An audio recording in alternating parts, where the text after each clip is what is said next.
Advance JEE advance. Now देखें question number 1, total number of linkage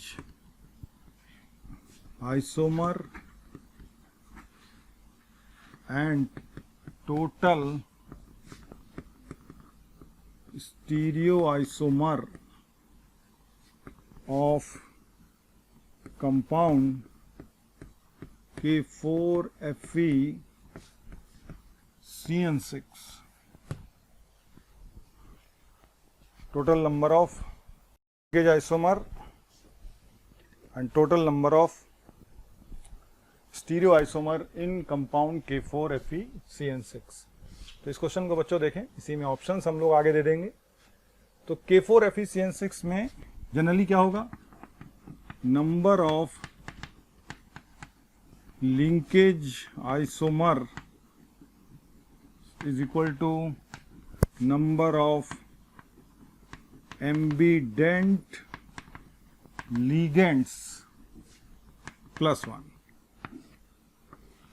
एक तो formula ये है, ध्यान रखना, number of linkage isomers is equal to number of ambident ligands plus 1, या अगर एक से ज़्यादा टाइप के लिए एम्बिडेंट लिगेंड है then number of linkage isomer is equal to product of number of ambident ligand plus 1 into number of other type of ambident ligand plus 1, और जो भी हैं, जितनी भी टाइप की हैं। तो ये अपना बेसिक फॉर्मूला है नंबर ऑफ लिंकेज आइसोमर। जैसे अगर हम देखें इसी को, अगर हम देखें K4Fe CN6 के रिस्पेक्ट में देखें, तो देखें K4Fe CN6 के रिस्पेक्ट में, लाइक K4Fe CN6, तो क्या क्या पॉसिबिलिटी, एक तो यही हो गया, दूसरा K4Fe CN5 NC, because CN and NC are ambident ligand, K4Fe CN4 NC2, K4Fe CN3 NC3, K4Fe CN2 NC4, K4Fe CN NC5, और लास्ट में लेट्स इधर लिख देते हैं K4Fe NC6। तो टोटल 1 2 3 4 5 6 7 फॉर्मूले से भी आया है 6 + 1। तो अगर इसमें अप्लाई करेंगे तो 6 एम्बिडेंट लिगेंड हैं और प्लस 1 कर दिया, तो यहाँ से आ गई नंबर ऑफ 7 लिंकेज आइसोमर, यानी अपना फॉर्मूला सही है, कोई दिक्कत नहीं है। तो K4Fe CN6, तो हमारे पास कितने आ गए टोटल मिला के, कुल मिला के 7 लिंकेज आइसोमर्स। नो, हमारा टोटल स्टीरियो आइसोमर के भी ऊपर फोकस है कि टोटल स्टीरियो आइसोमर इस कंपाउंड में कितने आएंगे। तो टोटल स्टीरियो आइसोमर के लिए देखिएगा, नाउ जैसे कि आपने देखा ये सब मोनोडेंटेट लिगेंड है।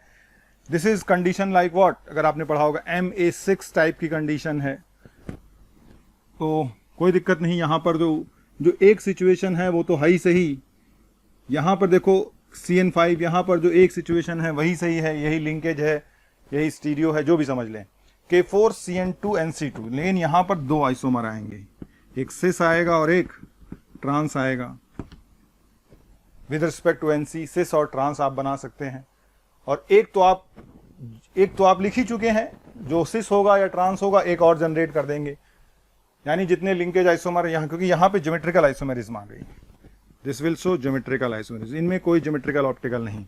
K4CN से यहाँ भी आ जाएगा अपने पास, एक और जुड़ जाएगा, एक फेशियल हो जाएगा और एक मेरिडोनियल हो जाएगा, यानी यहाँ पर भी एक जुड़ जाएगा आपका। तो यहाँ पे GI भी आ गया, एक यहाँ जुड़ गया, भाई एक तो बनाओगे कुछ ना कुछ, फेशियल होगा, मेरिडोनियल एक और एक्स्ट्रा आ गया। K4CN2 NC4, ना यहाँ भी सिस और ट्रांस आ जाएगा GI, तो एक तो ही है, एक और जुड़ जाएगा सिस एंड ट्रांस। और K4 फिर यहाँ पे कोई ज्योमेट्रिकल नहीं आएगा और यहाँ पर भी कोई ज्योमेट्रिकल आइसोमेरिज्म नहीं आएगा। तो आपने नोटिस कहाँ किया, आपका 3 जगह पे क्या हुआ है, एक एक कंपाउंड का एडिशन हुआ है। भाई यहाँ कुछ तो बनाओगे ही, मान लो ये आइसोमर है तो सिस होगा या ट्रांस होगा, तो सिस बना तो अगला आइसोमर ट्रांस, ये अगला आइसोमर ट्रांस, तो 3 जगह पे आपने एक एक कंपाउंड और एक्स्ट्रा ऐड कर दिए। एक तो बनाया ही था, एक एक्स्ट्रा और ऐड हुए, इसलिए टोटल आइसोमर्स जो आएंगे इसके कितने हो जाएंगे, 7+3 total stereo isomers. Total stereo isomers 7+3, 10 isomers आ जाएंगे। तो इसका राइट आंसर कभी बनाए तो it is a case of what, बोलो 7 and 10। इस तरह से लिख दें 7 3, B like 7 10, C like 6 5, D like 7 9। तो अपना total answer will be our B like 7 linkage and 10 are what, total stereo isomers. तो ये ध्यान दीजिएगा, यहाँ से ट्रांस, यहाँ से ट्रांस, यहाँ फेशियल एंड यहाँ मेरिडोनियल, ये एड अप हो जाएंगे। नेक्स्ट देखें question number 2, total stereo isomers in compound platinum CN2 NO22।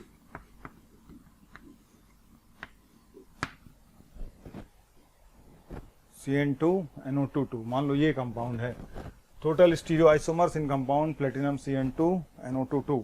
तो ना इस कंपाउंड में अपन क्या देखेंगे कि अपने पास ये है एम्बिडेंट लिगेंड, देखें इसमें,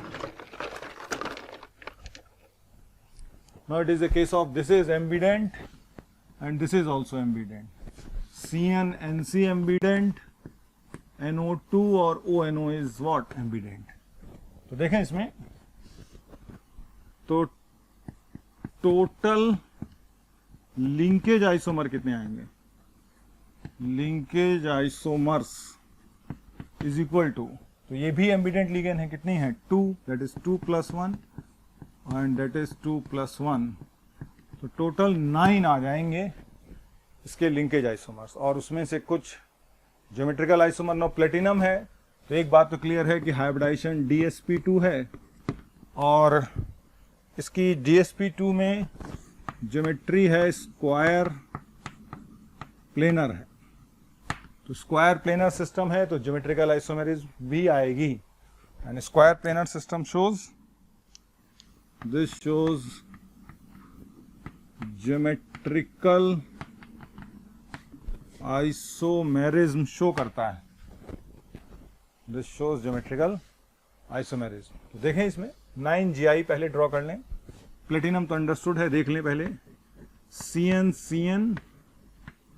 NO2 NO2 इस तरीके से, फिर इसको ऐसे ही रहने दिया, CN एक सेट तो ये हो गया, NO2 इसको क्या कर दिया ONO कर दिया, फिर CN फिर इसको क्या कर दिया ONO कर दिया, 3 सेट तो ये हो गए लिगेंड के।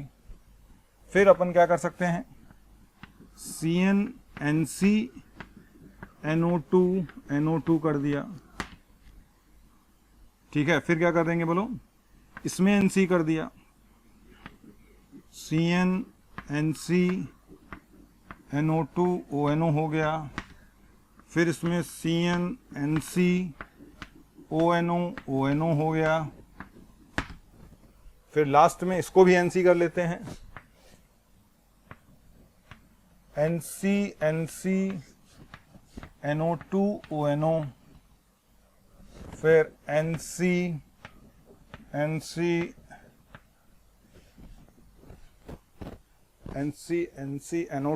Sir,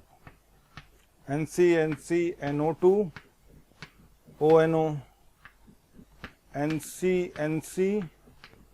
ONO, ONO।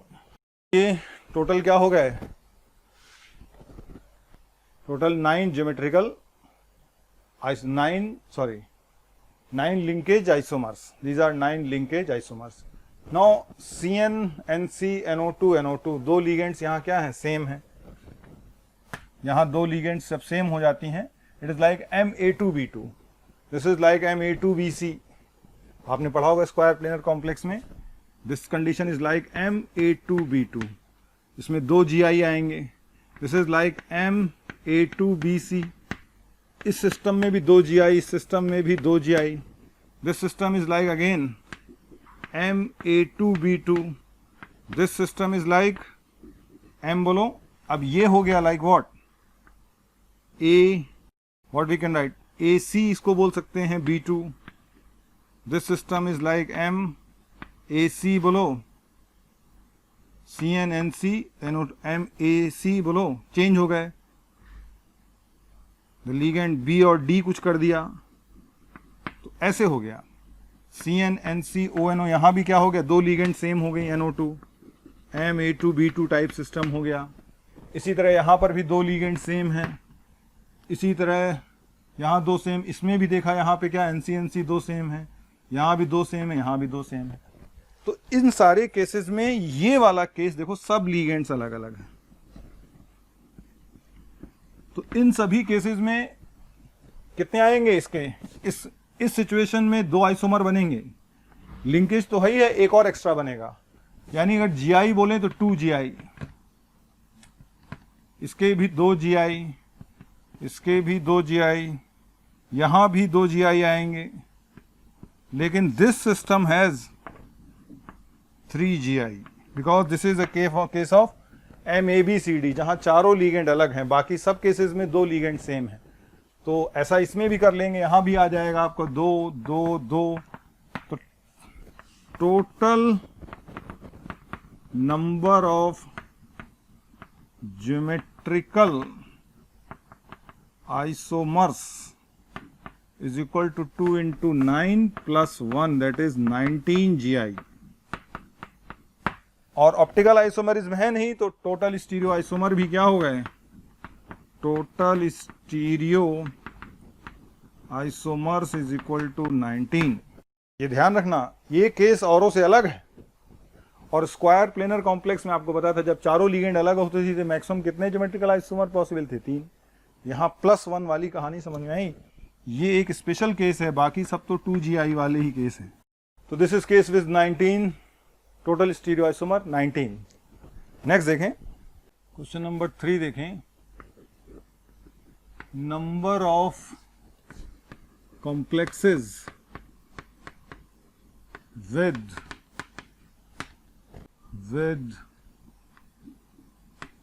Square planar geometry, number of complexes with square planar geometry. तो देखें now question number 3, number of complexes with square planar geometry. तो देखें इसमें number of complexes with square planar geometry. तो now देखें SCN coordination number से 4 इन सभी cases में। SCN is a weak field ligand, so sp3 hybridization tetrahedral. NiDMG it is a strong field ligand. Nitrogen donor है DMG में, DMG is this CH3C double bond N O minus. This ligand is called as DMG NOH, जिसमें electron donate करता है nitrogen. Donor atom is nitrogen, so this is again DsP2 square planar. Glycinate में आपको बच्चों पता ही है कि एक नाइट्रोजन वीक फील्ड डोनर है कि स्ट्रॉन्ग फील्ड डोनर है, but overall this is a strong field ligand. Overall glycinate is a strong field ligand, so this is again P2 square planar. Now again this compound ammonia strong field, weak field, but overall this system is a strong field. Combination behaves like what? बोलो, strong field ligand. आपने पढ़ा ही होगा. इस DsP2 special case है ये, ध्यान रखना, weak field strong field दोनों का ही है. प्लेटिनम आ जाता तो कोई फर्क नहीं पड़ता. तो ये DsP2 hybridize. PPH3 is a weak field ligand. It is sp3 tetrahedral. PME3 is a strong field ligand, so it is DsP2. PME3 is strong because methyl and methyl generates plus I effect के कारण electron density बढ़ जाती है phosphorus पे. So PME3 is a strong field ligand, but PPH3 से electron खींचेगी, 3 delta plus लाएगी. So this is weak field ligand. यहाँ पर भी देखें, ये भी वीक फील्ड और ये भी weak field. So this is sp3.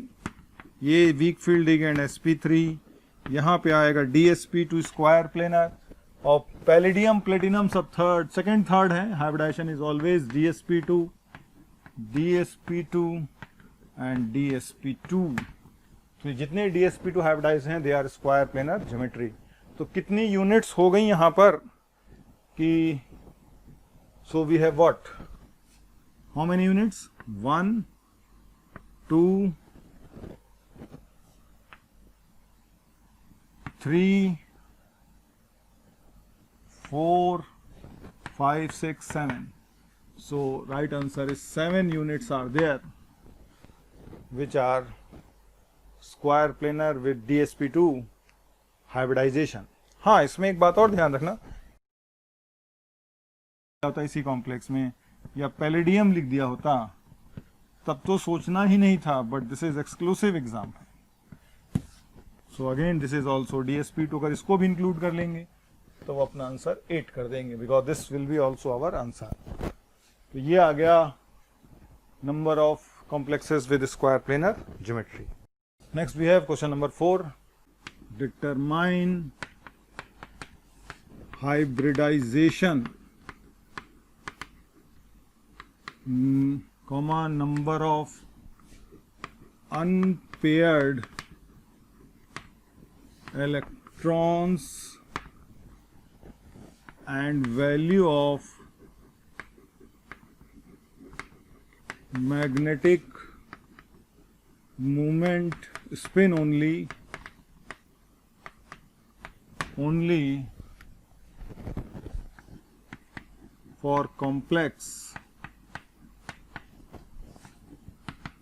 FeH2O5 NOSO4. Now we have FeH2O5 NOSO4. तो ये एक बहुत इंपॉर्टेंट कॉम्प्लेक्स है और इस कॉम्प्लेक्स को FeH2O5 it is basically NO plus NSO4. इसको हम लोग बोलते हैं ब्राउन रिंग कॉम्प्लेक्स. ये नाइट्रेट और नाइट्राइट आयन के एनालिटिकल टेस्ट में काम आता है. दिस ब्राउन रिंग कॉम्प्लेक्स, ये कॉम्प्लेक्स काम आता है बच्चों. तो ये बहुत इंपॉर्टेंट कॉम्प्लेक्स है. इसकी hybridization geometry, value of mu spin वो देख लें आप लोग. तो FeH2O5 NO plus SO4, this complex is called as brown ring complex. तो देखें इसे, FeH2O5 NO plus SO4 brown ring complex. तो स्टेट यहाँ सल्फेट 2 माइनस है और state of iron is +1, most important है, और NO प्लस स्टेट में है. तो व्हाट वी कैन राइट, और ये it is colour is due to transfer. Colour is due to charge transfer phenomena. इसका जो ब्राउन कलर है it is due to charge transfer phenomena. Brown ring test लाता है. देखो इसमें अगर NO ये इस तरह से है compound Fe plus NO plus. अब इसमें क्या होता है कि ये यहां से यहां इलेक्ट्रॉन ट्रांसफर होता है. That is we call this as charge transfer from metal to ligand. और ये बनाता है क्या, Fe2 plus and NO neutral. और फिर NO से इलेक्ट्रॉन वापस ट्रांसफर होता है, this is excitation, and charge transfer from ligand to metal is de excitation, तो वापस आयरन +1 में आता है. This state is more favourable because bond order of NO plus is 3 and bond order of NO is 2.5, so this state is more favorable. यानी oxidation number of iron in brown ring complex is +1. +1 oxidation number है iron का, कहां पे, इस brown ring complex में है. तो ये दो हैं, देखो बच्चों, इस तरीके से ऐसे ऐसे करके. और अब इसमें इंपॉर्टेंट क्या है, आयरन का कन्फिगुरेशन क्या होता है, आर्गन 3d6 4s2. ना अगर आयरन +1 लिखें तो आर्गन 3d6 4s1, ध्यान देना बच्चों. नाउ आयरन 2+ लिखें तो 2+ का कन्फिगुरेशन क्या आ जाएगा, आर्गन बोलो 3d6. नाउ जब ये +2 वाला आयरन इलेक्ट्रॉन गेन करके +1 बनाएगा, अभी तो आप यहां से यहां +1 जा रहे हैं, अब हम यहां से +1 जा रहे हैं, then this is argon 3d7. यही सबसे इंपॉर्टेंट बात है इस कॉम्प्लेक्स की. आयरन +1 आयरन से नहीं आ रहा जो आप कॉम्प्लेक्स में जनरली हम लोग लिखते रहते हैं. नाउ आयरन +1 चलो कैसे बन भी गया, एक बार गया +2 में, जब +2 से वापस +1 में आया तो 3d7 है, ना कि 3d6 4s1. तो चार्ज ट्रांसफर के कारण स्पेशल कंडीशन आ गई, दैट इलेक्ट्रॉनिक कन्फिगुरेशन, क्योंकि attraction of electron for Fe2+ is more powerful. ये इलेक्ट्रॉन अट्रैक्ट करके यहां रहा, इलेक्ट्रॉन लॉस करके Fe+ नहीं बन रहा जो अब तक आप देखते रहते थे. इसलिए आयरन का कन्फिगुरेशन यहां क्या हो गया, Fe+1 विद कन्फिगुरेशन 3d7. तो ये हो गया 3d7, 1 2 3 4 5 6 7. आगे खाली पड़ा है 4s, ये 4p ऑर्बिटल और ये है 4d orbital. H2O week field ligand है, यानी ओवरऑल इस सिस्टम वीक फील्ड का है. सो हाइब्रिडाइजेशन इज sp3d2 हाइब्रिडाइजेशन. ये हाइब्रिडाइज करेंगे और फाइनली हमें मिल जाएंगे 6 sp3d2 हाइब्रिड ऑर्बिटल, जिसमें इलेक्ट्रॉन कौन डोनेट करेगा, ये 5 तो H2O करेगा और 1 NO+ करेगा. इस तरह से इलेक्ट्रॉन डोनेट होंगे और we can write like this. ये बच गया, ये सिस्टम है. Now it has how many unpaired electron, it has 3 unpaired electron. Paramagnetic mu spin is 3 into Nn+2 5, that is √15 Bohr magneton, which is close to 3.87 Bohr magneton. तो ये ध्यान रखिएगा, number of unpaired electron इस complex में 3 हैं. इस तरीके से sp3d2 हाइब्रिडाइजेशन एक स्पेशल केस अकर किया है चार्ज ट्रांसफर फिनोमेना का. नेक्स्ट क्वेश्चन देखें, question number 5. Number of complexes with sp3d2 hybridization. Number of complexes with sp3d2 hybridization. तो देखें इसमें number of complexes with sp3d2 hybridization like. Thank you students, इतना स्नेह और प्यार देने के लिए. आप लोगों ने मेरे को और मोशन परिवार को जो प्यार दिया है, जो स्नेह दिया है, मैं उसके लिए धन्यवाद कहता हूं. हजारों बच्चे हमारे वीडियो लेक्चर देख के लाभान्वित हो रहे हैं. बेटा आप सभी बच्चों से रिक्वेस्ट है कि डिस्क्रिप्शन बॉक्स में जाइए और लिंक को क्लिक करिए और फ्री में अपना रजिस्ट्रेशन मोशन में सुनिश्चित करें. साथ ही साथ जिन बच्चों को डाउट सॉल्विंग और स्टडी मटेरियल की भी सुविधा चाहिए, वो लिंक पे जाएं और क्लिक करें और प्रीमियम कोर्स के लिए अप्लाई कर सकते हैं. बेटा These are the complexes. Number of complexes with sp3d2 hybridization.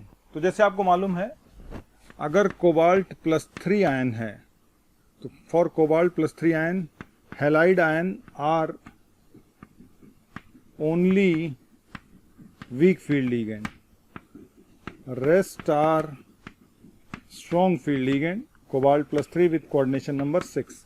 यहाँ सभी में ही coordination number 6 है. So ध्यान दीजिएगा, this is case of sp3d2 weak field and this is also case of sp3d2 CuF3H2O3. This is also case of 4 ligand sp3d2 but oxalate ion, although oxygen donor but for cobalt +3 coordination number 6. So this is case of D2sp3. Again the water is a strong field ligand for cobalt +3. It is a case of D2sp3. Amend, this is exception. होना चाहिए था D2sp3 but this is sp3d2. Again this is exception. होना चाहिए था D2sp3 but this is sp3d2. और chromium +3 state है with D3 configuration and for D3 configuration we always have hybridization D2sp3 independent from the nature of ligand. तो हमारे यहाँ कितने cases आ गए with such hybridization? sp3d2 like 1, 2, 3, ये 4, ये 5. तो 5 इज द आंसर. अब चाहे इसको मल्टीपल चॉइस में कन्वर्ट कर दो, चाहे इंटीजर में कन्वर्ट कर दो, वो आपके ऊपर है. ओके बच्चों, नेक्स्ट देखें question number 6. Match the following. Now we have to match P option CuNH3 SO4, Q option NaCO CO4, R option CrEn2 NH32 2+ and S option K2Zn3 Fe CN6 whole twice. Now here we have one paramagnetic and colored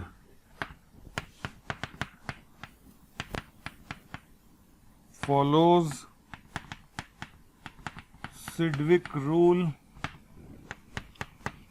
Third, shows geometrical isomerism and shows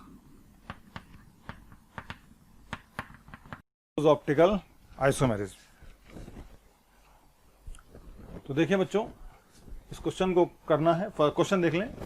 match the following. तो match the following we have, इसको इससे match करना है. Now CuNH3 now हमें मालूम है copper का +2 state आएगा, हाइब्रिडाइजेशन DsP2 आएगा और 1 इलेक्ट्रॉन का क्या होगा इसके अंदर? Excitation. It involves excitation of 1 electron, क्योंकि कॉपर अपना क्या है? D9 and ammonia is strong field. तो ये स्क्वायर प्लेनर कॉम्प्लेक्स आएगा जैसा कि आपने पढ़ा ही होगा. तो it has 1 electron, 1 unpaired electron after excitation. So paramagnetic तो इसका ट्रू है, but this condition can not show what. अब सिडविक रूल के बारे में देख लें इसमें. तो कॉपर की स्टेट क्या है? +2. तो +2 मतलब क्या हो गया? टोटल कॉपर में कितने इलेक्ट्रॉन होते हैं? 29. सो 27 हो गया इसके अंदर इलेक्ट्रॉन +8.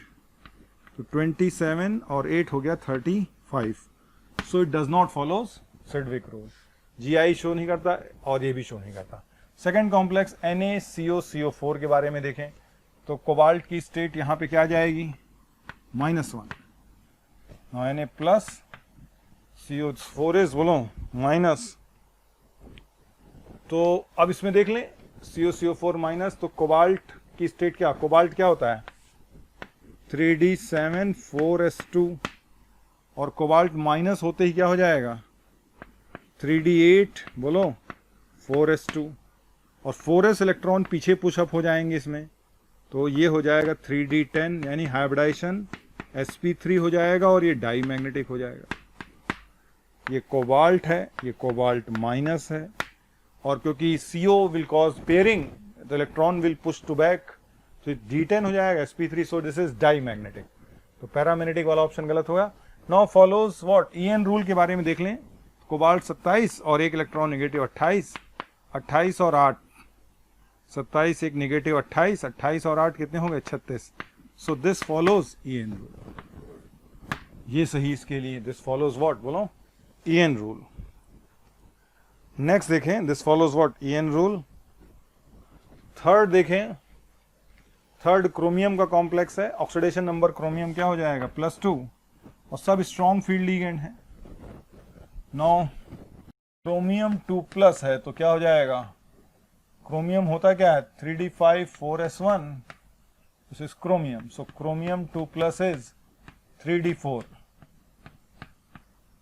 ये है 3d4, 1 2 3 4, और ये 4s, ये 4p, और ये आगे 4d, तो this electron will be pushed back.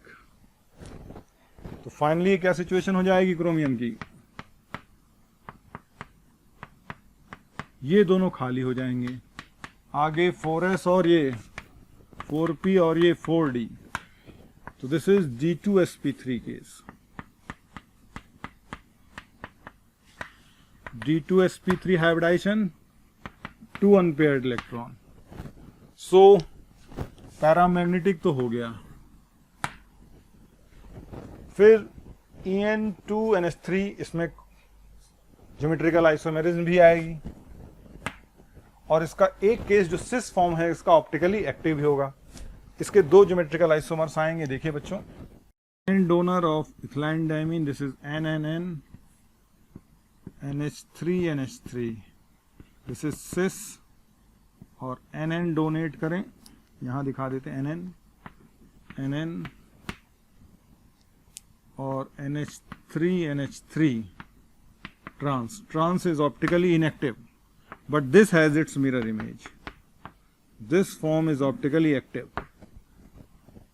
तो ज्योमेट्रिकल भी है और it will show optical isomerism. ठीक है, 3 चीजें इसके लिए ट्रू हो जाएंगी। फिर देखें EN रूल फॉलो करता नहीं करता, तो क्रोमियम +2, क्रोमियम 24, तो EN रूल के लिए क्या देख लें, 24 में 2 हटाया, 22 + 12 दैट इज 34 आया, so it does not follows EN rule, क्योंकि 6 कोऑर्डिनेट कोवेलेंट बॉन्ड आएंगी, कोऑर्डिनेशन नंबर 6 है, तो 6 × 2 12। फिर K2ZN2, नाउ हमें मालूम है कॉम्प्लेक्स क्या है, टोटल चार्ज +8, तो यहाँ -8, यानी कॉम्प्लेक्स में क्या है, ये +8 चार्ज, जिंक 6 और +2 पोटेशियम, यानी यूनिट अपना यही है, FeCN6 4- यानी आयरन +2 स्टेट, तो 3d6 आ जाएगा, डाई मैग्नेटिक हो जाएगा, D2sp3 हो जाएगा। ठीक है, और इट विल फॉलो व्हाट, 24 2 घटाया, 26 24 + 12 36, यानी EN रूल भी फॉलोज सिडविक। तो हमारे राइट आंसर क्या होगा इस केस के, कि राइट आंसर क्या आएगा फाइनली इसका, बोलो। P का 1, Q का 1 3 और 4 हो जाएगा, और sorry Q only 3, sorry Q only 2, और R में आ जाएगा 1 3 एंड 4, और S में हो जाएगा ओनली 2। ये है इसके फाइनल आंसर। ओके बच्चों, नेक्स्ट देखें, next question number 7।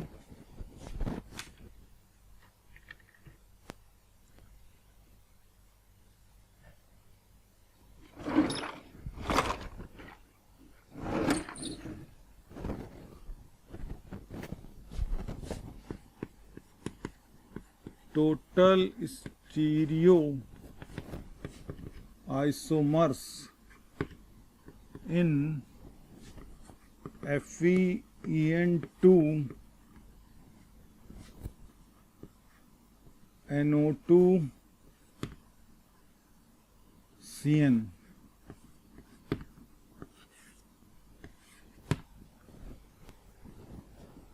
Let's say this. Now NO2 और Cn कैसी लिगेंड है?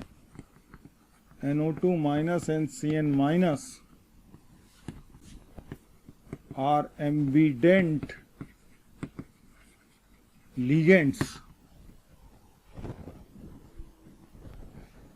Ambident ligands. तो देखो कितने लिंकेज आइसोमर आएंगे, लिंकेज कितने आएंगे? Linkage isomer is equal to 1 है तो 1 + 1 + 1 that is 4 linkage isomers. 4 linkage isomers इसके बनेंगे.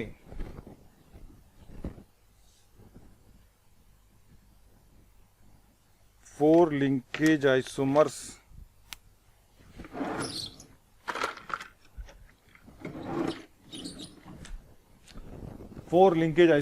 कौन कौन से लिंकेज आइसोमर्स? 4 NO2CN NO2NC फिर ONOCN and ONONC.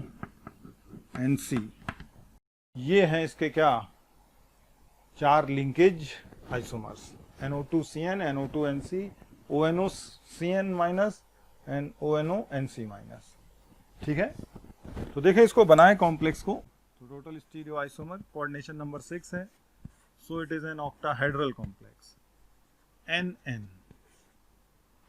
और ये NN. तो ये तो हो गई सिस फॉर्म और Fe NN ये हो गई ट्रांसफॉर्म. सिस ऑप्टिकली एक्टिव होगी, ट्रांस ऑप्टिकली इनएक्टिव होगी. ट्रांस ऑप्टिकली क्या होगी बोलो? इनएक्टिव. तो देखें यहां पे आइसोमर्स बनते जाएंगे. तो ये आइसोमर्स और इनकी मिरर इमेज. तो यहां कितने आइसोमर बनेंगे टोटल मिला के? यही है लिगेंड्स है, यहां इंटरचेंज करेंगे बार बार. तो यहां टोटल कितने आइसोमर आएंगे? 4. और इन चारों आइसोमर्स की मिरर इमेज, एक तो यही है, यहां इनकी आएंगी मिरर इमेज. तो ये टोटल हो गए 8. 8 तो ये हो गए और 4 यहां से जनरेट होंगे, यही सब पुट करके. तो ये हो गए 8 ऑप्टिकली एक्टिव. और यहां के जो 4 आएंगे ये रिप्लेस करोगे यहां पर. ये सब ऑप्टिकली क्या है बोलो?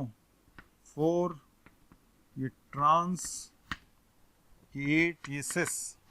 4 ट्रांस ऑप्टिकली इनएक्टिव. तो इस केस में total stereo isomer is equal to 8 cis forms plus 4 trans forms. Total stereo isomer आ गए 12. कभी इसी में पूछ लेते कितने ऑप्टिकली एक्टिव आएंगे या इनएक्टिव आएंगे, तो इस क्वेश्चन को और मल्टीपल चॉइस में हम लोग बढ़ा सकते हैं. So this is question number 7. Next देखें. Total number of linkage isomers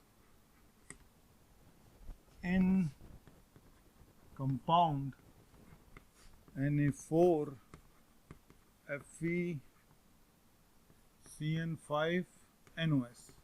तो बच्चों देखो ये बहुत इंपॉर्टेंट कॉम्प्लेक्स है. अगर आप लोग को याद हो सल्फाइड आयन के टेस्ट में बनता है. This we called as. Now ये कंपाउंड किस टेस्ट में बनता है अगर आपको याद हो? Na2S react with Na2 FeCN5NO+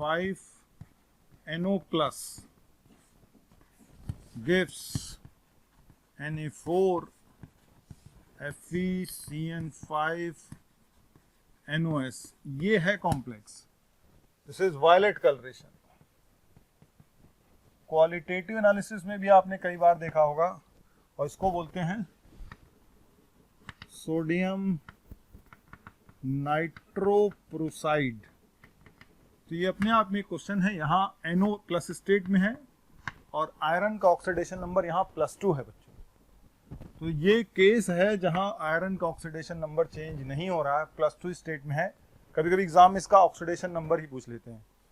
तो NO प्लस यानी बेसिक काम क्या हुआ है कि NO plus combines with sulphide ion and forms NOS minus, और NOS माइनस में तीनों डोनर हो सकते हैं। नाइट्रोजन के पास भी लोन पेयर, ऑक्सीजन के पास भी लोन पेयर, और सल्फर के पास भी लोन पेयर, यानी it is ambident ligand with all 3 atoms are donor. तो यहाँ तीनों एटम ही, अभी तक आपने जितनी एम्बिडेंट देखी थी उसमें 2 ही बनती थी, यानी NOS में 3 फॉर्म पॉसिबल है, NOS भी पॉसिबल है, ONS पॉसिबल है और SNO भी पॉसिबल है। तीनों डोनेट कर सकते हैं बारी बारी से, है ये मोनोडेंटेट एम्बिडेंट लिगेंड।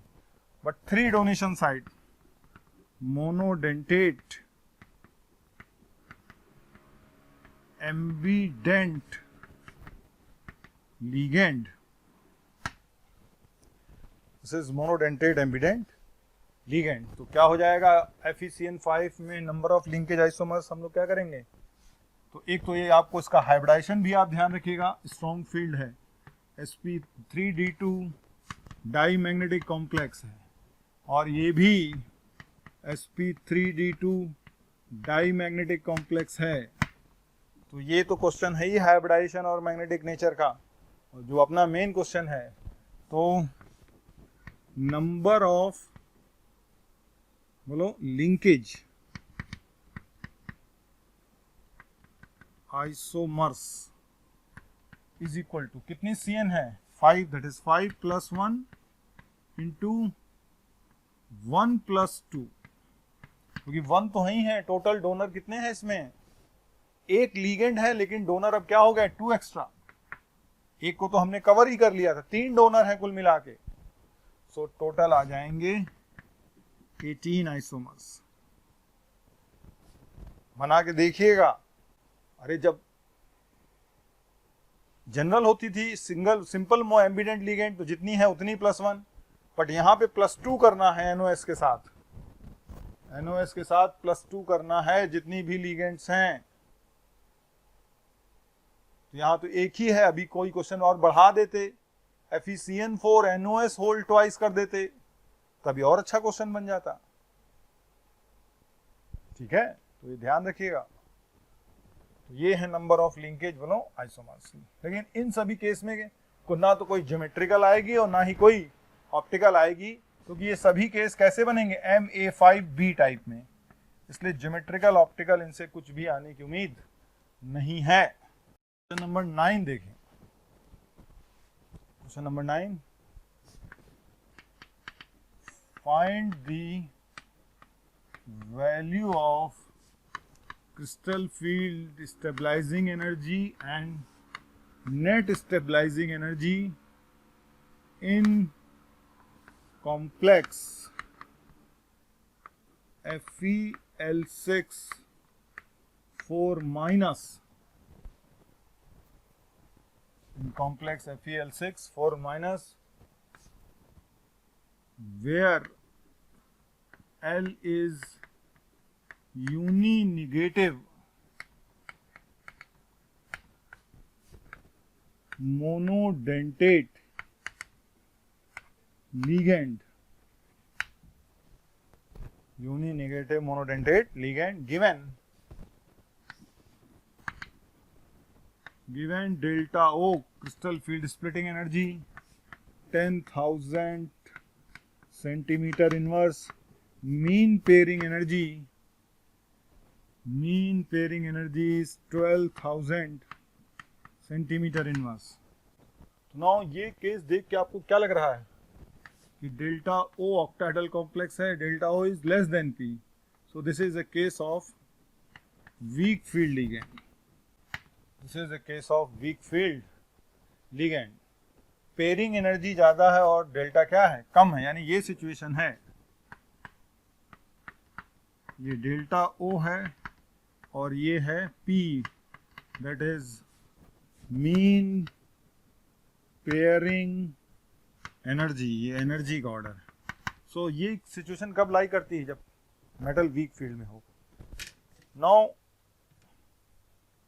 यहाँ क्या दे रखा? आयरन मोनोडेंटेट है तो आयरन की स्टेट +2 आएगी। +2 मतलब 3d6 कन्फिग्रेशन। तो इसका मतलब 3d6 को हमें कहाँ भरना है? 3d6 को भरना है कहाँ? वीक फील्ड में। ये T2G और ये Eg, तो 6 इलेक्ट्रॉन वीक फील्ड में कैसे भरोगे? 1 2 3 4 5 और ये 6। तो इसका CFSE कितना हो जाएगा? कितने इलेक्ट्रॉन है? -0.4 × 4 डेल्टा O। और कितने ऊपर हैं? 2। तो हमें मालूम है, आपको पढ़ाई होगा, जब इलेक्ट्रॉन नीचे जाता है तो -0.4 डेल्टा O से एनर्जी घटती है, और जब इलेक्ट्रॉन ऊपर जाता है तो +0.6 डेल्टा O से एनर्जी इंक्रीज कर जाती है। तो -0.4 × 4 डेल्टा O प्लस क्या आएगा? बोलो। 0.6 × 2 इलेक्ट्रॉन्स हैं इंटू डेल्टा O। तो this comes out to be -1.6 delta O plus 1.2 delta O, so it comes out to be -0.4 delta O. This is CFSE. आप डेल्टा O की वैल्यू पुट कर दें तो सेंटीमीटर इनवर्स में आपको answer मिल जाएगा। So this is equal to -0.4 delta O. What is delta O? That is 10,000. So this much centimeter inverse. If you want NSE, net stabilising energy, तो इसमें क्या ऐड कर दो? क्योंकि एक पेयर है, we have 1 pair of electron, so इसमें mean pairing energy add कर दोगे तो आपको NSE मिल जाएगा। इसी सिस्टम में P और ऐड कर दो तो you will get what? NSE। तो ये है। और वीक फील्ड लिगेंड है तो इसमें हाइब्रिडाइजेशन भी बता देंगे, क्योंकि ये 3D है तो यहाँ पे 4s और 4p के लेवल्स आएंगे। सो हाइब्रिडाइजेशन क्या हो जाएगा? यहाँ पर 4s 4p 4d, तो हाइब्रिडाइजेशन इज sp3d2, यानी ये ऑर्बिटल पार्टिसिपेट करेंगे हाइब्रिडाइजेशन। तो आप हाइब्रिडाइजेशन भी बता सकते हैं, CFSE NSE भी कैलकुलेट कर सकते हैं। This is case where delta O अगर ग्रेटर देन होता P से तो स्ट्रॉन्ग फील्ड हो जाती है, रिवर्स कर लेते इसको। सो this is question number 9। Question number 10 देखें। Identify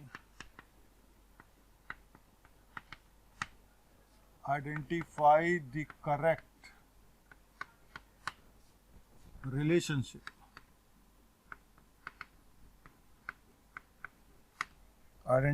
correct relationship A option, FeCOX, where X is generally 5.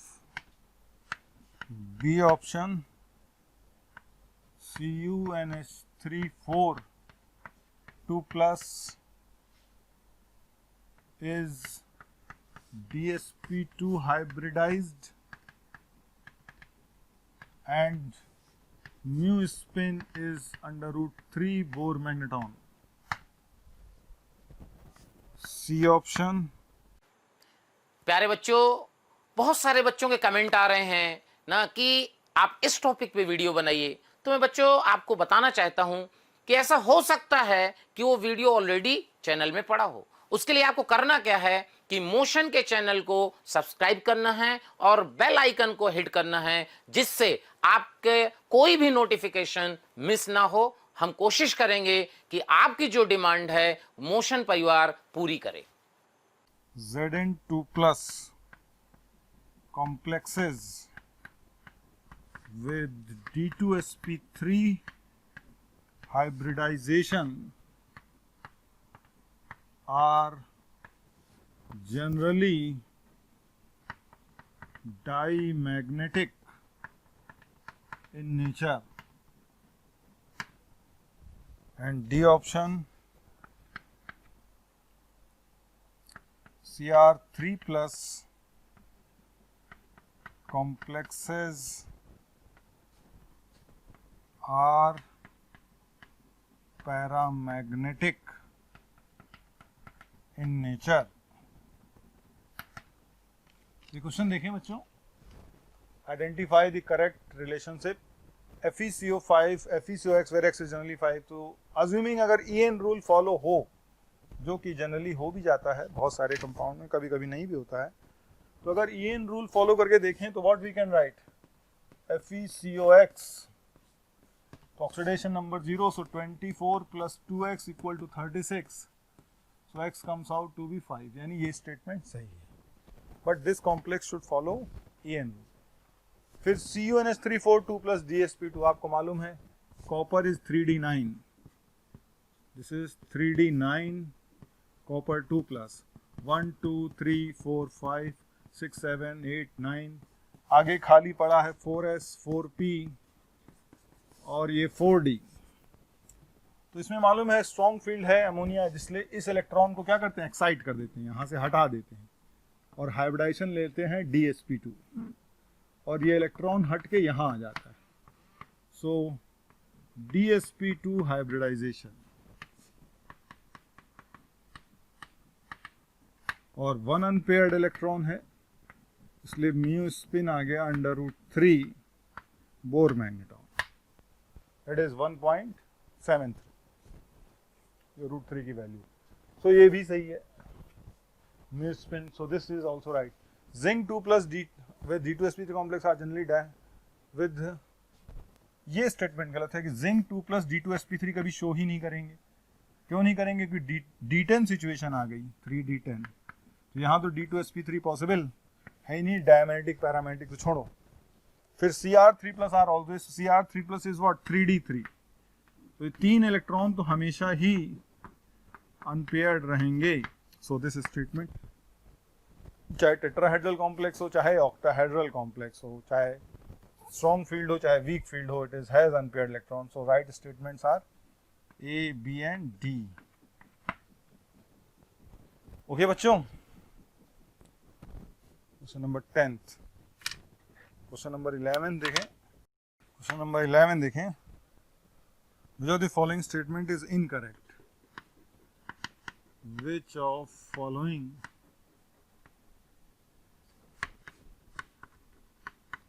statement is incorrect? A, CrCO6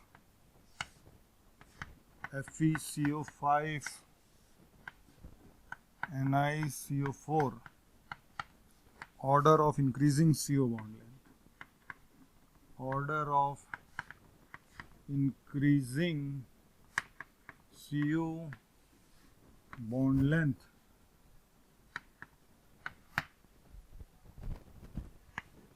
B,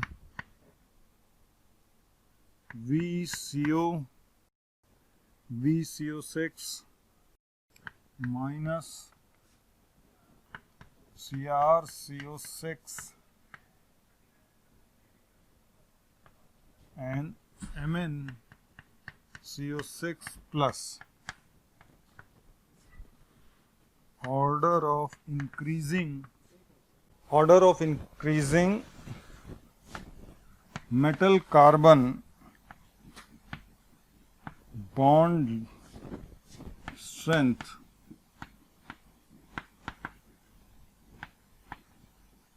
where M is central metal atom or ion।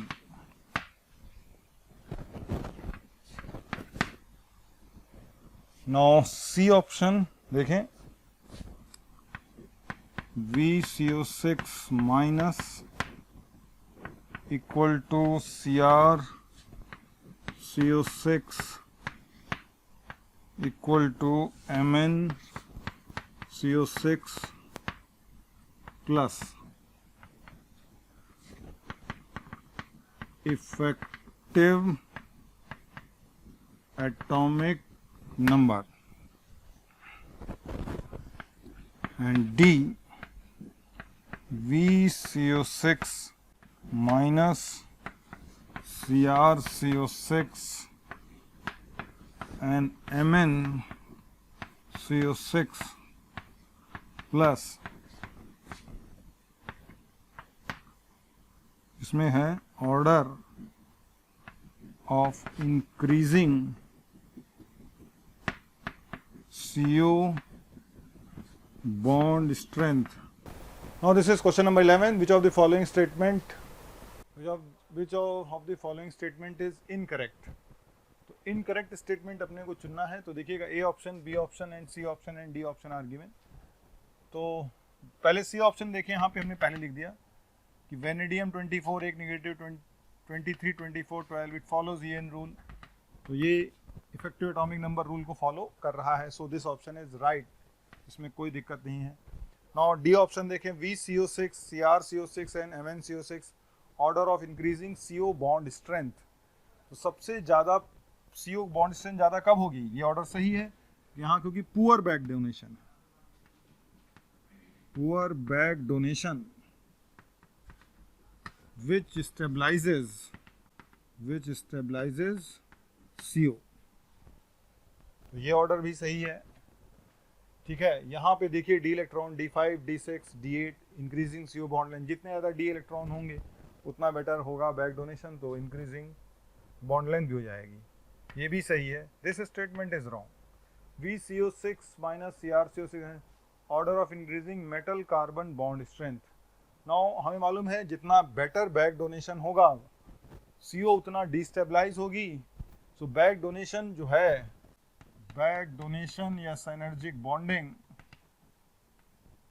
Is proportional to strength of metal carbon bond, जितना metal carbon bond, और inversely proportional to क्या हो जाएगा? बोलो, ये anti bonding में जाएगा। ये जितना ज़्यादा होगा बॉन्ड लेंथ CO की क्या हो जाएगी? ये स्टेबलाइज हुई, तो CO मॉलिक्यूल क्या कर जाएगा? आपका डिस्टेबलाइज हो जाएगा, क्योंकि एंटी बॉन्डिंग में इलेक्ट्रॉन जाएगा, वहाँ बॉन्ड लेंथ बढ़ जाएगी, स्ट्रेंथ ऑफ मेटल कार्बन। और CO को क्या करेगी? ये तो स्ट्रेंथ हुई, बट CO, बोलो, this is strength of CO bond कम हो जाएगी। स्ट्रेंथ ऑफ CO बॉन्ड कम हो जाएगी तो bond length of CO bond क्या करेगी? इंक्रीज कर जाएगी। ये है situation. So this is a wrong option.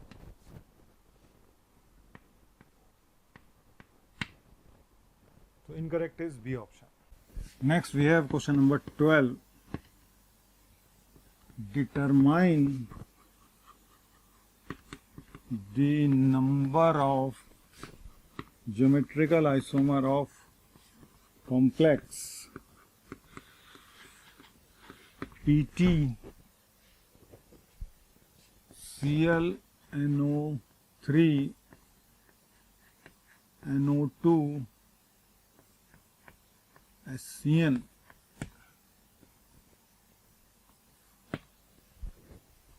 तो देखो, ये कॉम्प्लेक्स तो हमें मालूम पड़ गया, ये एम्बिडेंट लिगेंड, और एक कॉम्प्लेक्स है MACD ABCD, और ऐसे कॉम्प्लेक्स से कितने GI आते हैं? 3 GI। हर एक सिचुएशन पे 3 GI जनरेट करेगा। तो देखें इसमें कितने लिंकेज आइसोमर पॉसिबल हैं। लिंकेज आइसोमर कितने होंगे इसमें? NO2 1+1, SCN 1+1, कितने आ गए? 4, यानी 4 आइसोमर्स बनेंगे इसमें। कौन कौन से 4 आइसोमर? ClNO3 तो ऐसे ही रहने दो, ClNO3, ये NO2 minus SCN minus NO2 minus NCS minus. Similarly ये आ जाए तो ONO माइनस, तो SCN minus, ONO minus SCN minus, NCS minus, ये 4 आ गए। तो इसमें क्या हो जाएगा? ये MABCD, यानी इससे 3 GI आएंगे, हर केस से 3 GI।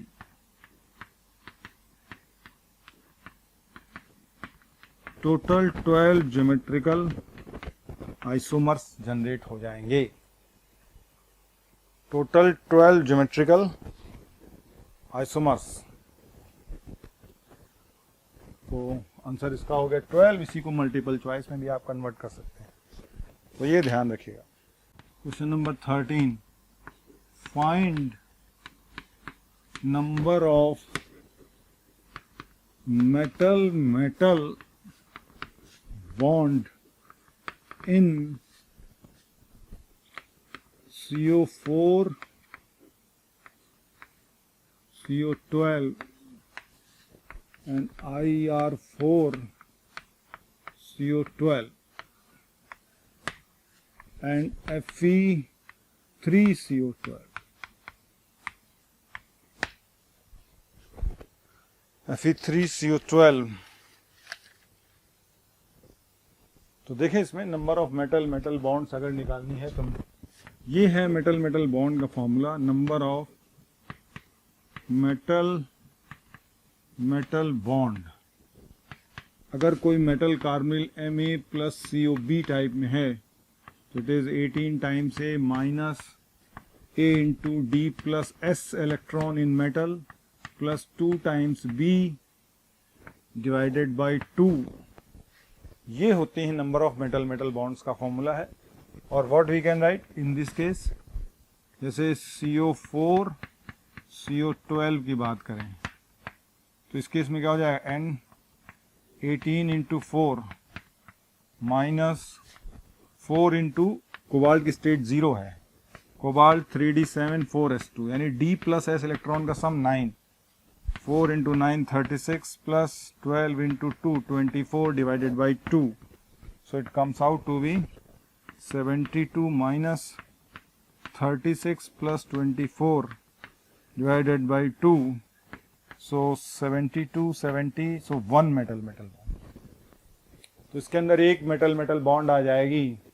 और इरिडियम और कोबाल्ट एक ही ग्रुप के मेंबर हैं, इसलिए वहां पर भी ये सेम सिचुएशन हो जाएगी, यानी यहां पर भी एक मेटल मेटल बॉन्ड और यहां पर भी एक मेटल मेटल बॉन्ड। नाउ अगर Fe3CO12 में देखें तो Fe3CO12 में number of metal metal bond अगर यहां निकालेंगे तो 18 इंटू 3 बोलो minus 3 into number of D and S electron 3d6 4s2, iron 3d6 4 तो 8 प्लस 24 12 इंटू 2 डिवाइडेड बाई 2, ये आया number of metal metal bond. तो 18 into 3 54 minus 24 plus 24 that is 48 divide by 2, 48 54 6 divided by 2, 3 metal bonds, so 1 1 and 3।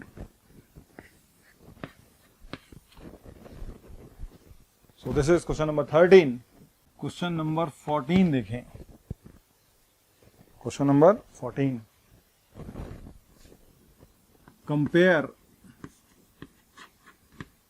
compare the value of crystal field splitting energy delta for complexes FeL6 4 minus and FeL-6 4 minus, where L and L' are uni-negative monodentate ligand।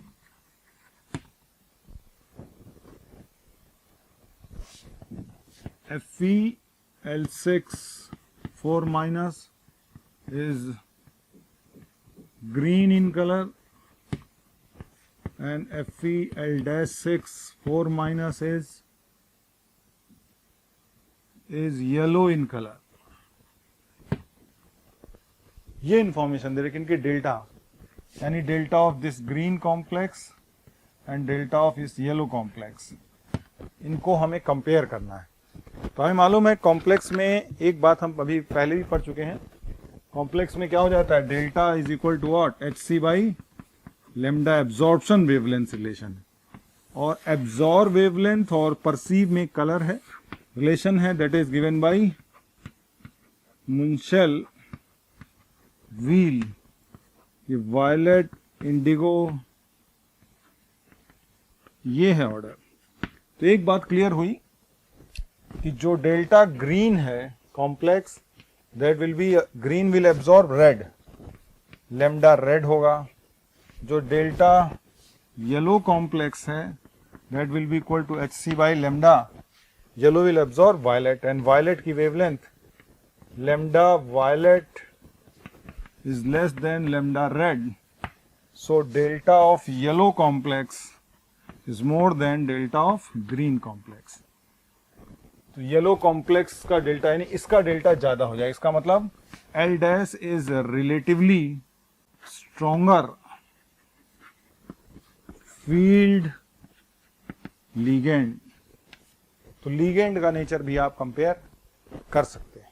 Next question students, again question number 15, the complex K4ZnCN4O2 whole twice is oxidized into K2ZnCN4O2 whole twice, then which of the following is are correct? तो ये देखें now complex में देखें K4ZnCN4O2 whole twice, ये convert हो गया है K2ZnCN4O2 whole twice में। एक बात देखो बच्चों, बात ध्यान रखना कि जिंक जो है, जिंक का ऑक्सीडेशन नंबर कभी चेंज नहीं होता है। जिंक का एक ही ऑक्सीडेशन स्टेट है +2 और यहां पर भी +2। जिंक वेरिएबल वैलेंसी शो नहीं करता है, तो ये तो ऑप्शन वैसे ही गलत हो गया। The complex K4ZnCN4O2 is oxidised into K2ZnCN4O2 whole twice, then now which of the following is correct. तो जिंक हमें मालूम है, जिंक की स्टेट क्या होती है हमेशा +2। जिंक ऑक्सीडेशन नंबर चेंज नहीं हो सकता, जिंक ऑक्सीडेशन नंबर चेंज नहीं हो सकता है, इसलिए +2 ही रहेगा। अब यहां Cn-1 होता है, तो इसका मतलब O2 जो है यहां पे -1 स्टेट में, O2 यहां पे किस स्टेट में है, तभी ये चार्ज सेटिस्फाई करेगा K4, यानी दिस इज पर ऑक्साइड है। और मॉलिक्यूलर ऑर्बिटल थ्योरी से इसका बॉन्ड ऑर्डर निकालेंगे, कितना आ जाएगा, पर ऑक्साइड आयन का बॉन्ड ऑर्डर आ जाएगा 1.5। अप्लाइंग मोटी, अब इसमें निकाला O2, यहां K2 आ गया। ना K2 की पॉसिबिलिटी कब है, जब ये जिंक क्या हो +2 और ये -4, इसका मतलब O2 जीरो स्टेट में है और इसका बॉन्ड ऑर्डर हो गया 2, यानी कुल मिला के ये है reaction. O2 goes to what, O2। Now इसमें हमें मालूम है सिस्टम में O2 has what 1 unpaired electron and this O2 has 2 unpaired electron as per molecular orbital theory. तो अपने पास क्या हो जाएगा, पैरामैग्नेटिक मूवमेंट डिक्रीजेस, नहीं पैरामैग्नेटिक मूवमेंट म्यू स्पिन तो इंक्रीज करेगा। Mu spin is equal to √NN+2 Bohr magneton. ये वैल्यू क्या करेगी बोलो, ये वैल्यू क्या करेगी बोलो, इंक्रीज करनी चाहिए, क्योंकि 1 अनपेयर्ड से 2 अनपेयर्ड जा रहे हैं। OO बॉन्ड लेंथ, यानी ये गलत हो गई statement, O bond length increases, दोनों हमें मालूम बॉन्ड ऑर्डर बढ़ा है तो बॉन्ड लेंथ क्या करेगी, डिक्रीज करेगी, इसलिए ये ऑप्शन भी गलत है।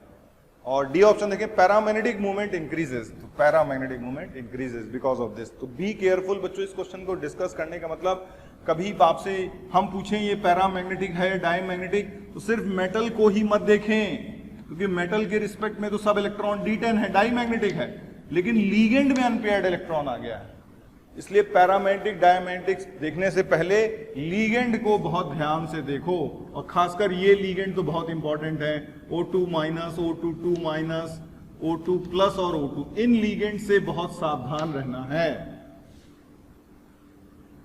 तो लीगेंड्स के कारण भी क्या हो सकता है, चेंज, बोलो, लीगेंड के कारण भी मैग्नेटिक नेचर चेंज हो सकता है। तो वेरी इंपॉर्टेंट क्वेश्चन, जहां पे ये दोनों कॉम्प्लेक्स ही पैरामैग्नेटिक हैं, ये भी पैरामैग्नेटिक और ये भी पैरामैग्नेटिक है, यहां एक अनपेयर्ड से पैरामैग्नेटिक है, यहां सिस्टम में लीगेंड के अंदर है, और टोटल बोले तो ज्यादा अनपेयर्ड आ जाएंगे। यहां कितने अनपेयर्ड आएंगे, 1 और 2 अनपेयर्ड आएंगे, यहां 2 से 4 अनपेयर्ड आ जाएंगे। कभी पूछ ही ले एग्जाम में how many unpaired electron are this, तो यहां पे कितने अनपेयर्ड हो जाएंगे, यही पूछ लेते कितने अनपेयर्ड इलेक्ट्रॉन इसमें हैं, तो यहां पर कितने अनपेयर्ड आएंगे, O2 में 1 2 2 में, यानी टोटल कितने अनपेयर्ड हो गए, 2 अनपेयर्ड इलेक्ट्रॉन्स। और अगर दूसरे वाले कॉम्प्लेक्स में देखें तो it is what, O2 1 O2 में 2 है, तो it has what 4 unpaired electrons. Mu spin पूछे तो इसी से ही निकालेंगे, म्यू स्पिन वैल्यू भी इसी से निकलेगी। नेक्स्ट क्वेश्चन बच्चों, क्वेश्चन नंबर 16 देखें, इसमें identify the complex compound showing optical isomerism, showing optical activity, showing optical activity। देखिए ए ऑप्शन लाइक, तो देखें क्वेश्चन को, identify the complex compound showing optical activity. तो platinum, PN stand for propylene diamine. Now ये compound कुछ ऐसे है, propylene diamine, एक इस तरह से लिगेंड्स हैं, propylene diamine, we can write like this, propylene diamine इस तरह से है, ये मिथाइल ग्रुप, ये मिथाइल, इस तरह से है प्रोपाइलिन, ये कॉम्प्लेक्स। और प्लेटिनम है कोऑर्डिनेशन नंबर 4, इसलिए स्क्वायर प्लेनर ज्योमेट्री है इसकी, ओवरऑल चार्ज 2+। तो ये जो प्रोपाइलिन डायमीन लिगेंड है वो देखो, अगर इसका स्ट्रक्चर बना है प्रोपाइलिन डायमीन का, तो ये मिथाइल CH CH2NH2 CH2NH2 इस तरीके से कर दें, तो इसमें क्या हो जाएगा, now this is chiral centre. तो ये कायरल कार्बन, यानी ये कार्बन जो है कायरल है, और इस कारण ये कंपाउंड क्या हो जाएगा, ऑप्टिकली एक्टिव, यानी ligand has chiral centre. A ligand has what, बोलो, chiral center, that chiral center makes it what, optically what, बोलो, active, it can make it what, optically active because of presence of chiral center in ligand। next देखें nickel glycinate, nickel glycinate whole twice. Now glycinate ion अपने को पता है, CH2CO- NH2, जिसको short में O और N करके ऐसे दिखा सकते हैं, और निकिल +2 है, स्ट्रॉन्ग फील्ड लिगेंड है। Now nickel it is what, बोलो, +2, it is nickel +2 strong field ligand है, so it will be a square planar complex. ये क्रॉस कर दिया। अगर निकिल की जगह भी जिंक ग्लाइसिनेट हो जाता तो ये compound optically active, because now zinc is +10, और +10 होते ही क्या हो जाएगा, ये +10 होते ही D10, और अभी टेट्राहेड्रल हो जाएगा। और टेट्राहेड्रल कॉम्प्लेक्स जिसमें MAB टाइप लिगेंड है, अनसिमेट्रिकल बाइडेंटेट लिगेंड, तो इट विल शो, ठीक है। Now second cis EN, cis form of this complex, अगर देखें सिस एंड ट्रांस शो करता है। Cis form of this complex क्या करेगा, प्यारे बच्चों, अगर आपको हमारी वीडियोस पसंद आ रही हों तो उनको लाइक और शेयर करें, जिससे जरूरतमंद बच्चों तक वो वीडियो पहुंच सके।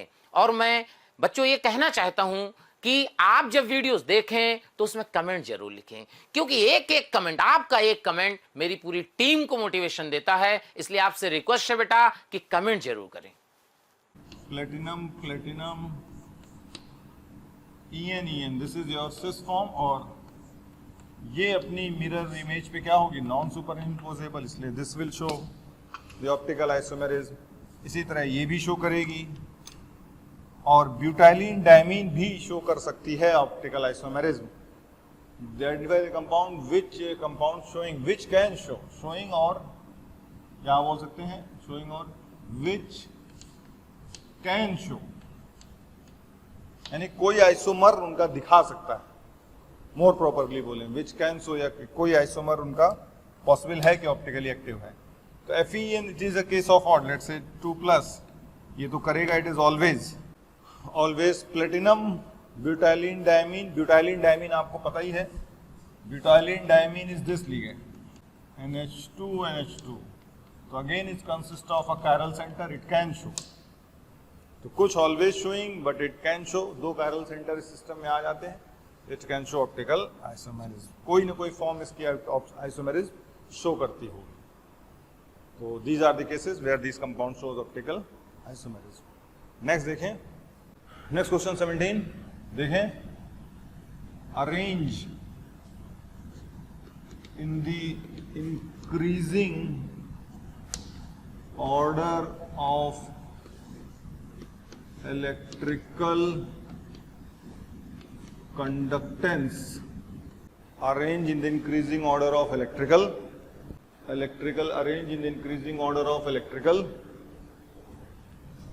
conductance like PtCl4 dot 4NH3, PtCl4 dot 3NH3, PtCl4.2NH3 and PtCl4.5NH3. Now these are the complex. We have to arrange in the increasing order of electrical conductance. तो electrical conductance के order में arrange करने के लिए क्या करना पड़ेगा अपने को? Now इस notation को हम लोग कभी कभी बोलते हैं condensed notation. We call the notation as condensed notation. Condensed notation, या इसी को बोलते हैं Werner notation. Werner notation, Werner notation में जब भी दिया जाता है कंपाउंड और ज्योमेट्री नहीं दी जाती है तो उसको जनरली हम ऑक्टाहेड्रल मान लेते हैं, और दे दिया जाए तो बात ही खत्म हो जाए। यानी हम अज्यूम करेंगे कि ऑक्टाहेड्रल कॉम्प्लेक्सेस हैं, यानी ये सारे के सारे ऑक्टाहेड्रल हैं, नहीं दिया तो मान लिया, दे दिया तो कोई बात नहीं, कॉम्प्लेक्स। ठीक है, तो बच्चों देखें इसमें अरेंज करें इनको और क्या कन्वेंशन रखते हैं वर्नर नोटेशन को कॉम्प्लेक्स नोटेशन में कन्वर्ट करने के लिए। यानी अगर आप इसको कन्वर्ट करना चाहते हैं using square bracket, this is called as complex notation. अगर कॉम्प्लेक्स नोटेशन में इसको कन्वर्ट करना चाहते हैं तो क्या करना पड़ेगा इसको पहले, neutral ligands are preferably placed inside the coordination sphere. यानी न्यूट्रल लिगेंड को पहले सेटिस्फाई करने को बोला जाता है, कुछ बच जाता है तो एनायन से सेटिस्फाई करेंगे वैलेंसी, और फिर उसके बाद बाकी जो बचेगा वो outside the coordination sphere.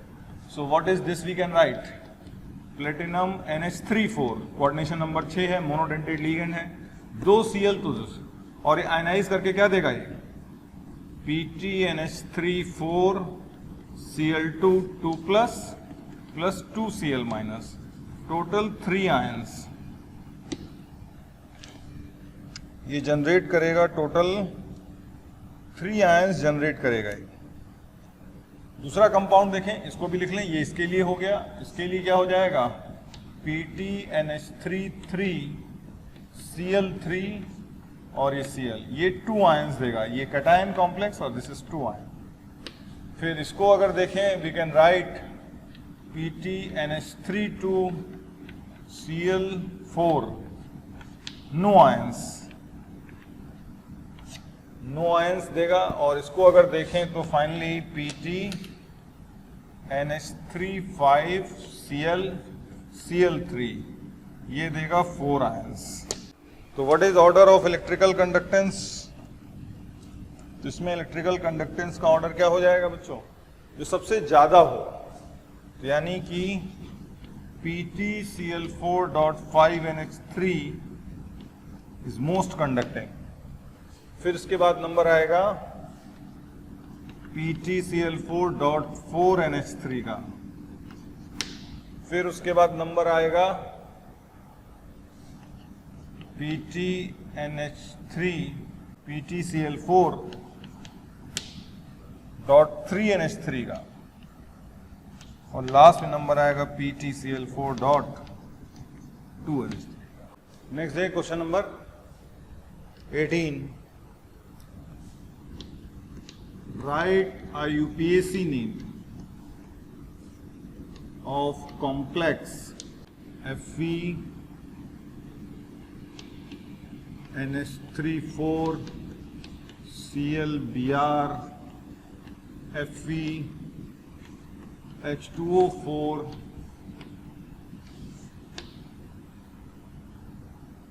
SO4। तो जब भी ये ब्रिज कॉम्प्लेक्स के नाम लिखने को आते हैं तो देखिए अपन नाम कैसे कैसे लिखते हैं, ठीक है। तो ये ब्रिजिंग लिगेंड है और ये नॉन ब्रिजिंग लिगेंड है।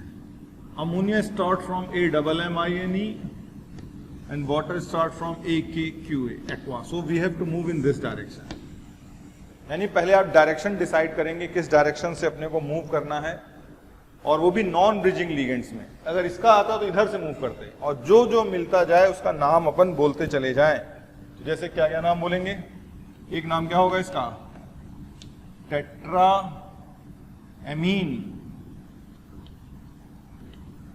टेट्रा एमीन, आयरन की ऑक्सीडेशन स्टेट निकालेंगे तो 2+ आ जाएगी, because sulphate is 2-, Cl and Br is -। Tetra amine, और कटायन है तो आयरन सेकेंड। इनके लिए म्यू वर्ड, पहले ब्रोमाइडो फिर क्लोराइडो, यहां पर भी अल्फाबेटिकल ऑर्डर, म्यू ब्रोमाइडो, म्यू क्लोराइडो, फिर टेट्रा एक्वा, आयरन सेकेंड, फिर गैप और फिर सल्फेट। ये है इस कंपाउंड का नाम। एक नाम तो ये हो गया, बहुत we can name it like this. एक एंड से स्टार्ट किया, दूसरे एंड तक चले गए। दूसरा नाम देने का तरीका क्या है कि ब्रिजिंग लिगेंड्स को अपन बाहर कर लेते हैं, लाइक म्यू ब्रोमाइडो, म्यू ब्रोमाइडो, म्यू क्लोराइडो। अब इनको नाम देंगे और क्या बोलेंगे इसको, एक साथ सब, कोई गैप नहीं। Tetra amine, tetra amine, tetra बोलो, एमीन, फिर इसी को यही बोल देते हैं tetra aqua, di iron second sulphate, ऐसे नाम बोल सकते हैं। Tetra amine, tetra aqua, di iron. तो इस तरह से इसके ऐसे कॉम्प्लेक्सेस के दो नाम आ जाते हैं, एक तो नॉर्मल रेगुलर ऑर्डर से, और एक ब्रिजिंग लिगेंड क्या कर दें, बाहर कर दें। और अगर ब्रिजिंग लिगेंड भी सेम हो जाए, मान लो Br हो जाए, तो म्यू डाई ब्रोमाइडो, तब क्या बोलेंगे इसको, बोलो mu di bromido, tetra amine, tetra aqua, di iron second, ठीक है। तो ये ध्यान रखिएगा, ओके बच्चों। तो इस तरह के कॉम्प्लेक्स आए तो इस तरीके से अपन नाम इसका लिख सकते हैं। Now these are the complexes given. तो देखें इसमें K2Fe EDTA, EDTA में 4 ऑक्सीजन डोनर हैं और 2 नाइट्रोजन डोनर हैं, यानी स्ट्रॉन्ग फील्ड डोनर भी हैं और वीक फील्ड डोनर भी हैं इन केस ऑफ EDTA। लेकिन यहाँ पे देखिएगा oxidation number role plays important role. Like ये +2 आयरन है, ये +3 है, ये +4 निकेल और +2। तो although EDTA and fluoride ion are weak field, but due to high oxidation number, the transition metal attracts the ligand. Transition metal attracts the ligand. So what we can write, K2Fe EDTA में +2 state है, तो iron क्या हो जाएगा, iron is what, 3d6 4s2। So iron +2 is 3d6, week field ligand है, तो ये हो गया 3d6, 1 2 3 4 5 6, आगे खाली पड़ा है 4s 4p और 4d। वैसे केस में हाइब्रिडाइजेशन हो गया sp3d2। Now this has how many unpaired electron, 4 unpaired electron, क्योंकि कोऑर्डिनेशन नंबर 6 है। EDTA is an hexadentate ligand if nothing is specified, otherwise it is a flexident ligand। तो KFE में देखें +3 state है, तो +3, बट +3 स्टेट होने के कारण अब यहां पे जो है इन दिस केस ये जो टेंडेंसी होगी 1 2 3 4 5 6, these electrons are pushed back, so we are going to have this situation। और अब हाइब्रिडाइजेशन आएगा क्या, ये 3d, ये 4s, ये 4p। Now hybridisation is D2sp3। सो यहां पे हाइब्रिडाइजेशन आ गया sp3d2, 4 अनपेयर्ड इलेक्ट्रॉन, ये D2sp3 एक्सेप्शन है, 0 अनपेयर्ड इलेक्ट्रॉन। बच्चों इसको ध्यान रखना, this is a case of exception. Next देखें K2NiF6। तो K2NiF6 में देखें +4 अगेन निकिल होता है 3d8 4s2, nickel +4 is 3d6, और ये स्ट्रॉन्ग फील्ड जैसा बिहेव करेगा क्योंकि चार्ज बहुत ज्यादा हो गया। तो यहां पर भी 6 इलेक्ट्रॉन पेयर अप हो जाएंगे, यानी ये सिचुएशन आएगी, ये 6 इलेक्ट्रॉन इस तरह से पेयर होंगे 3d6 और ये 4s और 4p। The hybridisation is D2sp3। तो यहां पर भी हाइब्रिडाइजेशन क्या आएगा बच्चों, D2sp3 एंड 0 अनपेयर्ड इलेक्ट्रॉन। और फिर इसी तरह इसमें भी है, ये नॉर्मल है फ्लोराइड एंड वीक फील्ड। तो निकिल का स्टेट क्या हो जाएगा यहाँ पे +2, इट इज ओनली 3d8। तो 3d8 इस तरह से बना लेंगे, 1 2 3 4 5 6 7 8, और आगे खाली है 4s और what 4p and 4d। So hybridisation is sp3d2, it has 2 unpaired, so this is sp3d2, 2 unpaired electrons. So be careful with such exceptions. So this is question number 18. next देखें, next लिखें, which of following complexes shows decrease in weight when placed in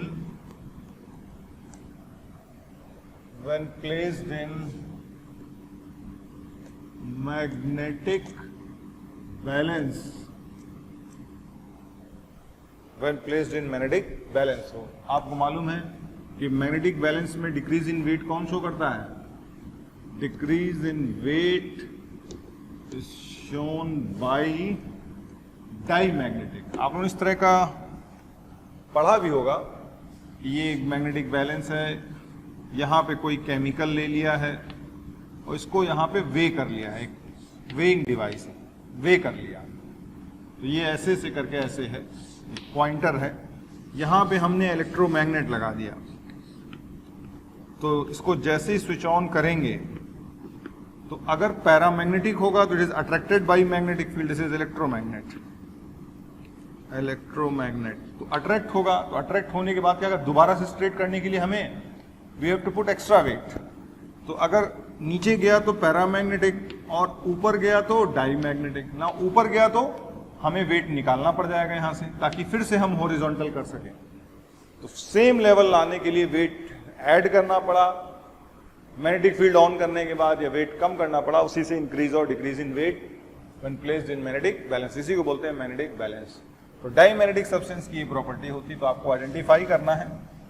the compounds are given as NiCO4, KAgF4,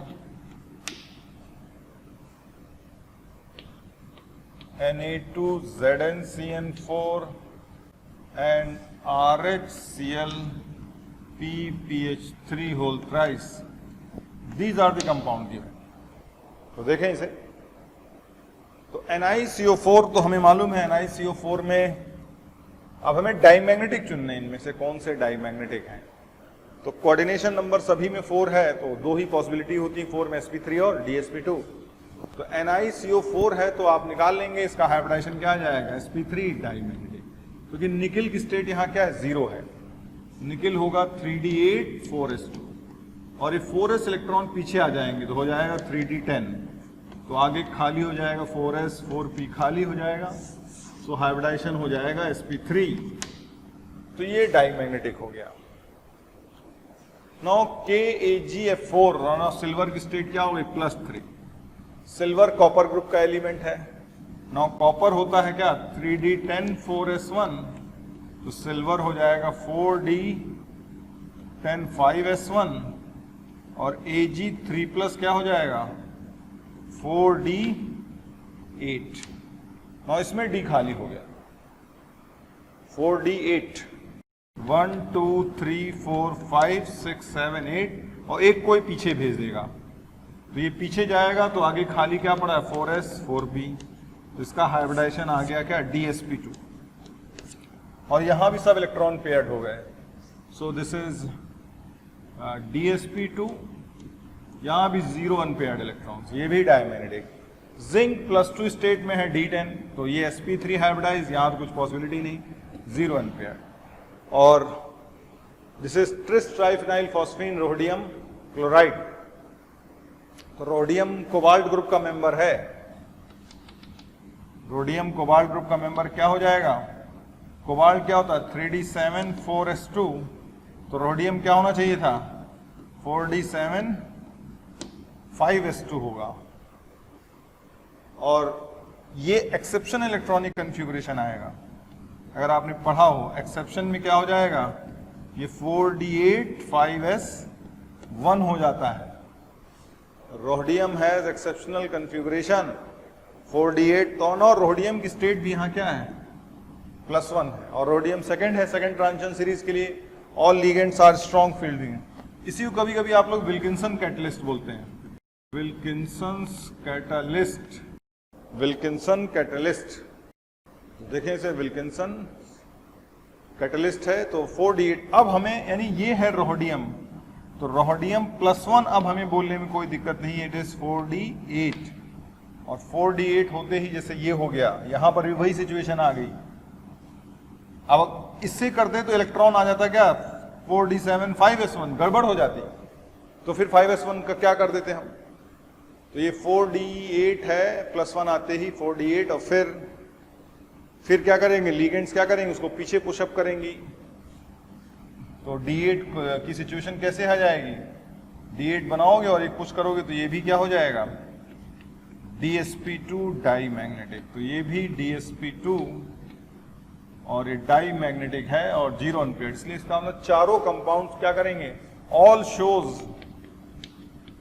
shows decrease in weight when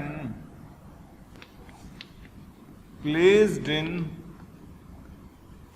magnetic balance। तो ये ध्यान रखिएगा बच्चों, arrange in the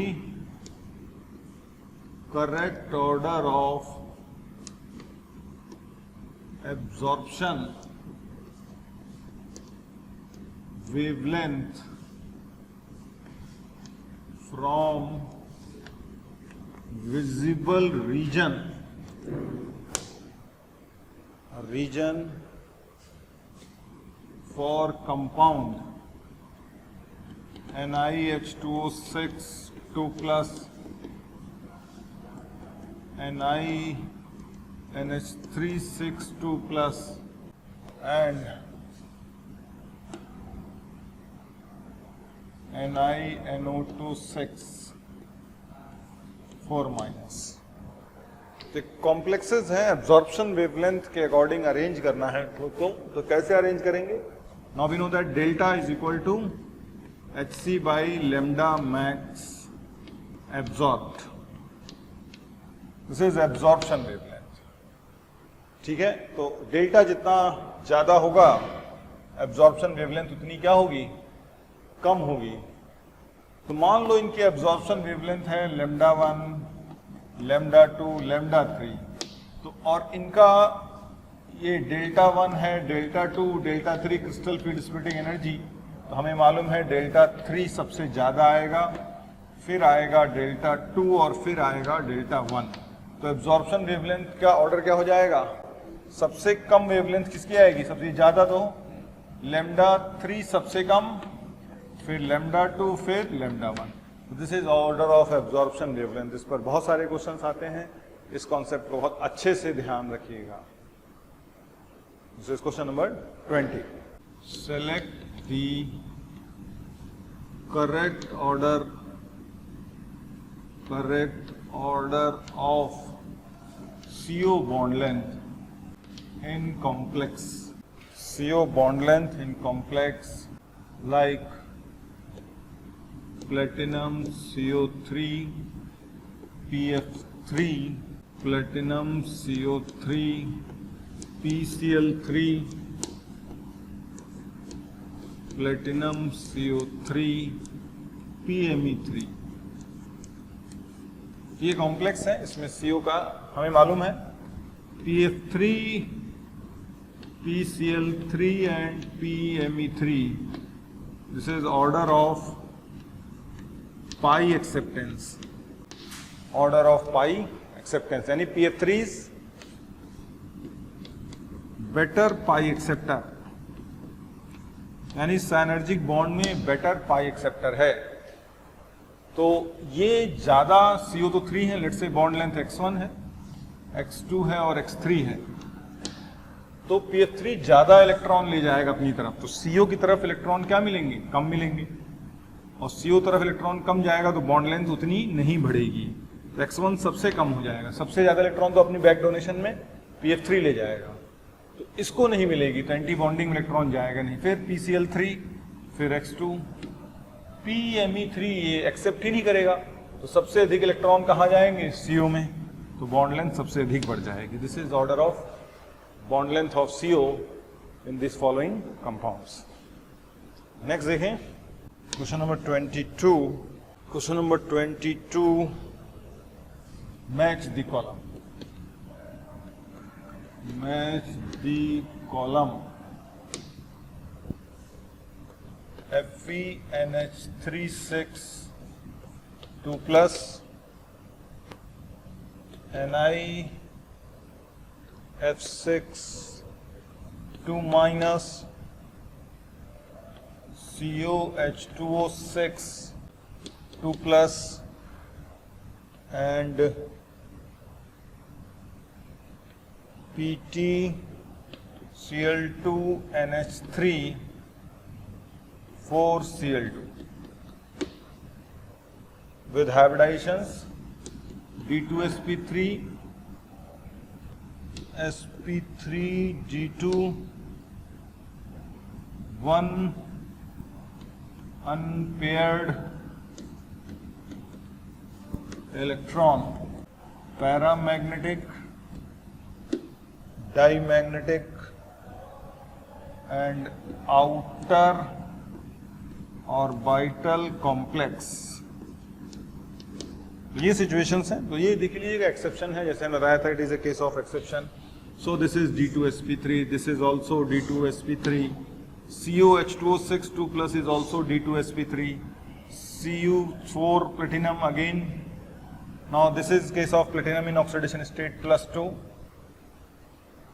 निकल palladium platinum. सो अब यहाँ मजबूरी पड़ जाएगी, NH34 प्लेटिनम की स्टेट इसमें कितनी आएगी, +4 होगा, तभी ये +2 चार्ज आएगा, +4। तो यहाँ पर भी हमारे पास हाइब्रिडाइजेशन क्या आएगा, बोलो, D2sp3 platinum +4 state, cobalt +2 state, now +3 it is sp3, sorry। Now if cobalt would have been in +3 state, then this is also in what, D2sp3, और अगर इसकी जगह ये होता COH2O6 2 plus, तो ये हो जाता sp3। तो ये सारे केसेस हैं। Now आयरन D2sp3 होना चाहिए था, बट दिस इज एक्सेप्शन, ये sp3d2 है, आयरन इज sp3d2, और अनपेयर्ड इलेक्ट्रॉन आ जाएंगे तो ये पैरामैग्नेटिक भी हो जाएगा। NiF6 2 minus इज D2sp3, और COH2O6 3 plus is also D2sp3, this is also D2sp3, ये भी डाईमैग्नेटिक हो जाएगा। COH2O6 3 plus, यानी again cobalt has +3 state, this compound is also diamagnetic.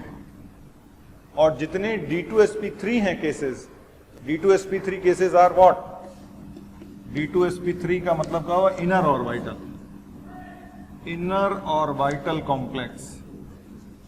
और अगर sp3d2 आता है तो क्या बोलेंगे इसको, आउटर ऑर्बिटल कॉम्प्लेक्स। तो ये sp3d2 आ रहा है, तो ये इसका मतलब ये आउटर ऑर्बिटल कॉम्प्लेक्स भी है। बाकी आप अरेंज कर लीजिएगा, paramagnetic, diamagnetic, we can also जज। ठीक है, ओके स्टूडेंट्स, यहाँ से कंक्लूड करते हैं हम लोग। और ये सारे हाइब्रिडाइजेशन ज्योमेट्री सब आराम से आप डिसाइड कर सकते हैं, parametric, diametric, so many questions has been covered. प्यारे बच्चों, अगर आपको मेरे वीडियो पसंद आ रहे हैं और आप मुझसे पढ़ना चाहते हैं तो मैं अभी आपको एक नंबर दे रहा हूं, उस पर आज ही कॉल करें, जिससे आने वाले वीडियो आपको मिल जाएं और आप उससे लाभान्वित हों। नंबर लिख लीजिए 1800 2121 799।